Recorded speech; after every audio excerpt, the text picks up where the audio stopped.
Hello दोस्तों, पिछली class के बाद हम आज की क्लास में लिंग के बारे में समझेंगे कि लिंग क्या होते हैं और हिंदी में इसका किस किस रूप में प्रयोग किया जाता है। तो जब हम लिंग की बात करें तो लिंग की परिभाषा के रूप में अगर देखें तो लिंग किसे कहते हैं, तो लिंग हम उसको कहेंगे। लिंग का मतलब होता है प्रतीक या चिन्ह। लिंग का मतलब प्रतीक या चिन्ह, यानी कि जो चिन्ह या प्रतीक हमको स्त्री जाति का बोध कराए उसको हम कहेंगे स्त्रीलिंग, और जो पुरुष जाति का बोध कराए उसको कहेंगे हम पुल्लिंग। तो अगर इसकी बात करें ठीक, तो संज्ञाओं के उस रूप को जो स्त्रीलिंग या पुल्लिंग का होने का बोध कराता है उसको हम लिंग कहते हैं। अब बात करते हैं लिंग के भेद की। तो लिंग के कितने प्रकार होते हैं। तो हिंदी में लिंग के दो भेद होते हैं, पुल्लिंग और स्त्रीलिंग। पुल्लिंग और स्त्रीलिंग हिंदी में दो भेद होते हैं। पुल्लिंग उनको कहा जाता है जो कि उन संज्ञाओं को जो पुरुष जाति का बोध कराते हैं उनको पुल्लिंग कहते हैं, और जो स्त्री जाति का बोध कराएंगे उनको हम स्त्रीलिंग कहेंगे। अब हम समझेंगे पुल्लिंग के बारे में। अब हम देखेंगे पुल्लिंग। पुल्लिंग की पहचान कैसे करेंगे, ठीक है। इसमें पुल्लिंग में हमने देखा अभी कि लड़का, घोड़ा, झुमका, घी, पपीता, जल इत्यादि चीजें आती हैं। अब इसकी हम पहचान कैसे करेंगे कि वाक्य में कौन पुल्लिंग है कौन स्त्री। तो दोस्तों इसका सबसे आसान तरीका है किसी भी चीज़ का लिंग पहचानने का, कि जब उसका हम वाक्य में प्रयोग करेंगे उसके आधार पर ही हम उसको समझ सकते हैं कि यह स्त्रीलिंग है या पुल्लिंग है। सबसे अच्छी पहचान यही है कि इसका हम वाक्य में प्रयोग करेंगे। इसके अलावा कुछ परंपरागत चीज़ें होती हैं जो कि हमेशा स्त्रीलिंग में या तो पुल्लिंग होती हैं, या तो कोई ऐसा होता है जो कि अपवाद होता है जिसको हमें याद करना पड़ेगा, ठीक है। अब देखते हैं क्या चीज़ पुल्लिंग के अंतर्गत आएंगी, ठीक। तो दोस्तों देशों के नाम जो होते हैं वो हमेशा पुल्लिंग के अंतर्गत आते हैं। जैसे में भारत, पाकिस्तान, जापान, अमेरिका, रूस। अगर भारत की बात करें तो हमने अगर कोई वाक्य में इसका प्रयोग करते हैं तो देखते हैं कि भारत ने परमाणु विस्फोट किया। भारत ने परमाणु विस्फोट किया। या पाकिस्तान क्रिकेट मैच जीत गया, ठीक। पाकिस्तान क्रिकेट मैच जीत गया। तो इस तरह हम देखते हैं कि जब भारत और पाकिस्तान या जापान किसी भी देश का अगर हम नाम लेंगे तो उसके साथ हमें पुल्लिंग होने का बोध होता है। उसी के बाद अगला है हमारा वृक्षों के नाम। जो वृक्षों के नाम होते हैं तो ये सदैव पुल्लिंग में आते हैं। जैसे में आम, केला, अशोक, पीपल, केला। से हमने बोला केले का पेड़ लंबा होता है, ठीक। अशोक का पेड़ कमज़ोर होता है, पीपल का पेड़ कमज़ोर होता है। तो इस तरह से जब हम इसका वाक्य में प्रयोग करेंगे तब हमको ज्ञात होगा कि आम, केला, अशोक, पीपल इत्यादि जो वृक्ष के नाम हैं वे सदैव पुल्लिंग में आ रहे हैं। उसके बाद अगला है हमारा ग्रहों के नाम। जो हमारे ग्रह हैं, सौरमंडल जो हमारे ग्रह होते हैं वो भी पुल्लिंग के अंतर्गत आएंगे। जैसे मंगल ग्रह पर पानी की खोज हुई, बुध ग्रह, बृहस्पति ग्रह, राहु, केतु। लेकिन दोस्तों इसमें जो हमारी पृथ्वी है, जो हमारी पृथ्वी ग्रह है, यह अपवाद के रूप में आती है। जैसे जो कि पृथ्वी है हमारी स्त्रीलिंग होती है। पृथ्वी क्या है हमारी स्त्रीलिंग है, और बाकी जो ग्रह हैं वो हमारे पुल्लिंग में आते हैं। उसके बाद अगला है पर्वतों के नाम। अगला है पर्वतों के नाम। जैसे हिमालय, नीलगिरी, हिंदुकुश, अन्नामलाई, अरावली, एंजिल, काराकोरम इत्यादि जो पर्वतों के नाम होते हैं वे सदैव पुल्लिंग के अंतर्गत आएंगे।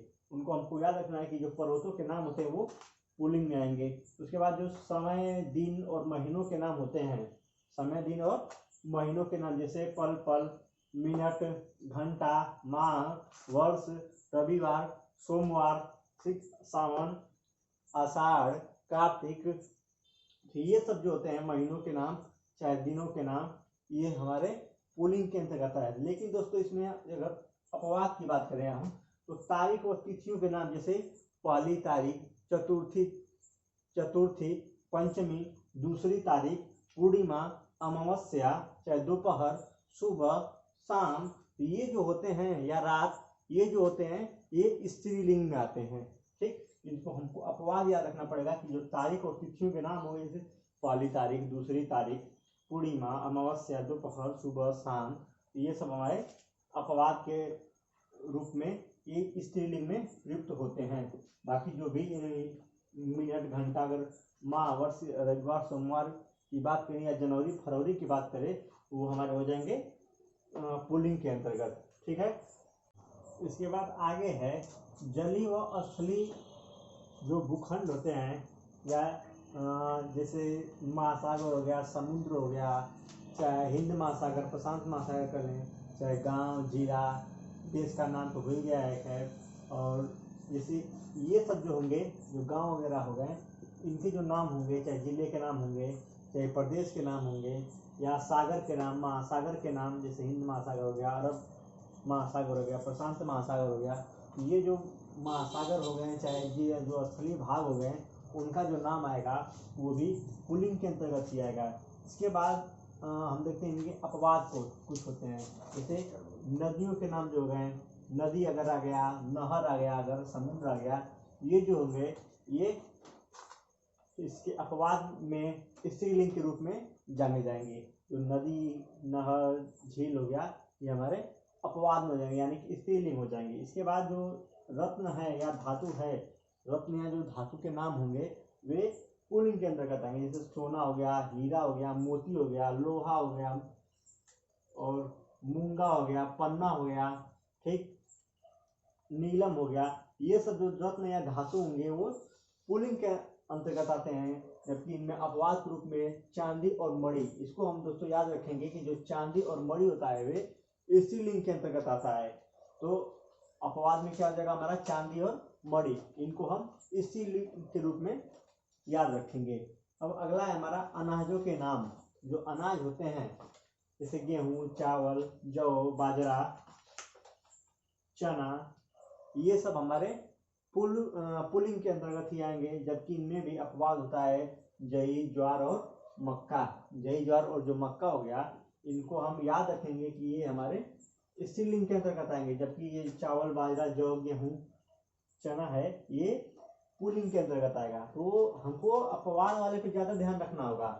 जो अपवाद दिया गया है उन पे ज्यादा ध्यान रखा जाएगा, क्योंकि परीक्षाओं में वहीं से प्रश्न अधिकतर पूछे जाएंगे। कि जो आप लोग याद रखें कि जो अनाज के नाम होंगे वो पुल्लिंग में आएंगे, लेकिन जो अपवाद होंगे वही दे देगा आपने। ठीक, तो उसी को आपको ध्यान रखना है कि जो अपवाद है जैसे जय, ज्वार, मक्का, इनको हम स्त्रीलिंग के रूप में याद रखेंगे।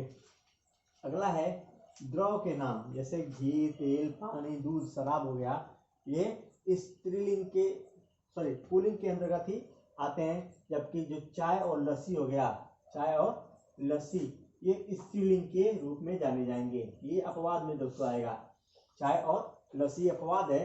जबकि घी, तेल, पानी, दूध, शराब, ये सब जो द्रव हैं, जो द्रव रूप में जाने जाते हैं, इनको हम पुल्लिंग के अंतर्गत रखेंगे। जबकि चाय और लस्सी क्या है हमारा, अपवाद के रूप में है। ठीक है, अपवाद को हम याद रखेंगे। उसके बाद जो विभागों के नाम हो गए, जैसे जल विभाग, शिक्षा विभाग, विद्युत विभाग, रेलवे विभाग, ठीक, सड़क विभाग इत्यादि जो विभाग के नाम हैं, ये जो विभाग के नाम आ गए वे क्या होंगे, पुल्लिंग के अंतर्गत ही आएंगे। अब हम देखेंगे स्त्रीलिंग के बारे में। दोस्तों स्त्रीलिंग हम उन चीजों को कहेंगे जो स्त्री जाति का हमको बोध कराती हैं। मतलब स्त्री जाति का बोध कराने वाली वस्तुओं को हम क्या कहेंगे, स्त्रीलिंग के अंतर्गत रखेंगे उनको। जो अब स्त्रीलिंग के अंतर्गत नदियों के नाम, जो नदियों के नाम होते हैं ये सभी स्त्रीलिंग के अंतर्गत आते हैं। जैसे में गंगा, यमुना, गोदावरी, कृष्णा, महानदी, ये सब जो नदियां हैं ये स्त्रीलिंग के अंतर्गत ही आएंगे। लेकिन इनमें अपवाद आपका सिंधु नदी, ब्रह्मपुत्र और सोन नदी हो जाती है। तो अपवाद तो हमको याद रखना होगा, सिंधु नदी, ब्रह्मपुत्र और सोन जो नदी है ये पुल्लिंग के अंतर्गत आएंगे। ये क्या होंगे, हमारे पुल्लिंग के अंतर्गत आएंगी। तो बाकी जो नदियां हैं हमारे स्त्रीलिंग है। इसके बाद जो तिथियों के नाम, जैसे प्रतिपदा, द्वितीया, तृतीया, पहली, दूसरी, ये सब जो तिथियों के नाम हो गए, ठीक, पहली तिथि, दूसरी तिथि, चाहे द्वितीया, तृतीया, प्रतिपदा, ये सब चाहे एकादशी, ये सब जो तिथियों के नाम हैं ये सभी स्त्रीलिंग के अंतर्गत ही आएंगे।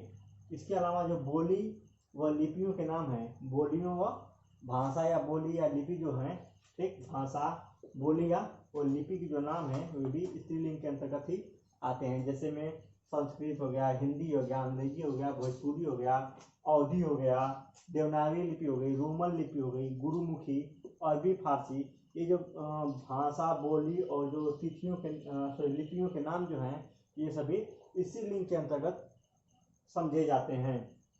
इसके अलावा जो आकारांत व ईकारांत शब्द जो होते हैं, आकारांत शब्द या जो ईकारांत जो शब्द होते हैं वे सभी स्त्रीलिंग के अंतर्गत ही आएंगे।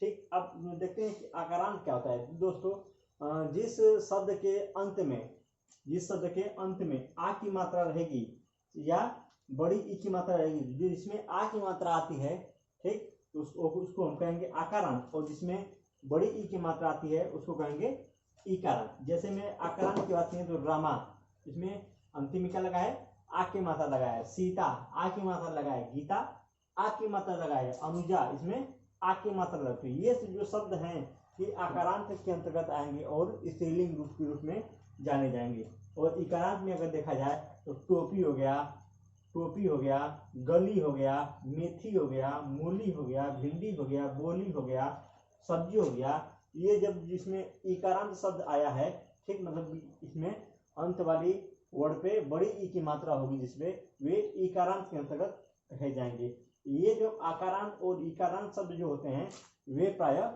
स्त्रीलिंग के रूप में समझे जाते हैं। इसके अलावा कुछ शब्द ऐसे होते हैं जो नित्य पुल्लिंग के अंतर्गत ही आते हैं। जैसे में चीता, भालू, खरगोश, उल्लू, गैंडा, इनका स्त्रीलिंग के रूप में प्रयोग नहीं होता है। जब इनको स्त्रीलिंग के रूप में बनाना होता है तो इनके आगे हम मादा शब्द का प्रयोग किया जाता है। ये हमेशा जो चीता, भालू, खरगोश, उल्लू और गैंडा है ये इनको सदैव पुल्लिंग के रूप में याद रखा जाएगा। ठीक है, और जब इनको इसका स्त्रीलिंग बनाना होगा तो चीता का चीटी और भालू का भाली नहीं होगा। इनको जब हमको स्त्रीलिंग बनाना होगा तो इनमें इनके आगे मादा चीता, मादा भालू या मादा खरगोश, मादा उल्लू, इस तरह से इनका स्त्रीलिंग बनाएंगे। इसके अलावा कुछ ऐसे भी शब्द होते हैं जो अपने ही पर्यायवाची शब्द के रूप में इनका स्त्रीलिंग और पुल्लिंग में परिवर्तन हो जाता है। जैसे पवन, समीर और अनिल। पवन, समीर और अनिल की बात करें, ठीक, तो ये हम पुल्लिंग के अंतर्गत आते हैं। जो जैसे और जो स्त्रीलिंग में अगर बात करें तो हवा, वायु और जो अग्नि होता है, ठीक, जैसे आग हमारा पुल्लिंग के अंतर्गत आएगा, लेकिन अग्नि कर देंगे तो ये स्त्रीलिंग के अंतर्गत आ जाएगा। उसी तरह से पवन, समीर भी पुल्लिंग के अंतर्गत आएगा, ठीक, जबकि हवा और वायु स्त्रीलिंग के अंतर्गत आएंगे। इसके बाद हम देखते हैं नित्य जो स्त्रीलिंग होते हैं उनके बारे में। जैसे मक्खी, मछली, चींटी, गिलहरी, कोयल, छिपकली, इनका जो लिंग होता है सदैव स्त्रीलिंग के रूप में होता है। इनका पुल्लिंग जब बनाना होगा तो इनके आगे न शब्द हम लगा देंगे तो ये पुल्लिंग बन जाएंगे। लेकिन इनको हम याद रखेंगे ये नित्य स्त्रीलिंग के अंतर्गत ही आएंगे। जैसे मछली, मक्खी, चींटी, गिलहरी, कोयल, छिपकली, ये सदैव स्त्रीलिंग के रूप में याद रखे जाएंगे। इसके बाद जो दोनों लिंग के अंतर्गत आते हैं वे कॉमन जो शब्द होते हैं, जैसे देश, मित्र, शत्रु, प्रधानमंत्री, आत्मा, चाहे किसी पद का नाम हो गया, ये जो पद का नाम हो गया ये सब दोनों लिंगों में प्रयोग की जाती है। जैसे देश, मित्र, शत्रु, प्रधानमंत्री और आत्मा, ये दोनों लिंग यानी कि पुल्लिंग और स्त्रीलिंग दोनों के रूप में प्रयोग किया जाता है।